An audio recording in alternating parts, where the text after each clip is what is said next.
Bill pass हो रहा था तो अमित शाह जी ने कई रेफरेंस दिए थे, पंडित जवाहरलाल नेहरू के ही जो वक्तव्य थे उनका ही उदाहरण दिया था, लेकिन राहुल गांधी को ये चीज रास नहीं आई। उनका ये कहना है कि अमित शाह जी को हिस्ट्री पता नहीं, वो तो हिस्ट्री रीराइट करने में भरोसा रखते हैं। राहुल गांधी जी इतिहास के बहुत ज्ञाता हैं, तो आज राहुल गांधी से मैं कुछ सवाल पूछना चाहता हूं।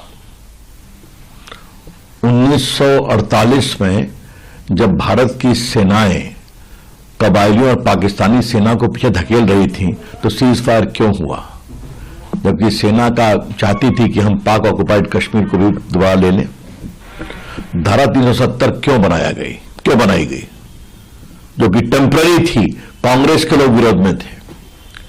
तीसरा सवाल, नेहरू जी हिंदी चीनी भाई भाई अब करते थे और चीन भारत के खिलाफ संघर्ष कर रहा था, तैयारी कर रहा था।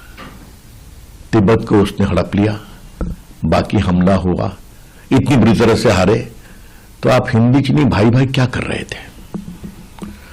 और वीके कृष्णमेनन जो उस समय रक्षा मंत्री थे, जिन्होंने सेना को कमजोर किया, सेना को जैकेट नहीं मिला, बुलेट प्रूफ नहीं मिला, जूते नहीं मिले, उनको आपको हटाना पड़ा दबाव में, तो ये सवाल तो उठेंगे ना नेहरू जी के बारे में।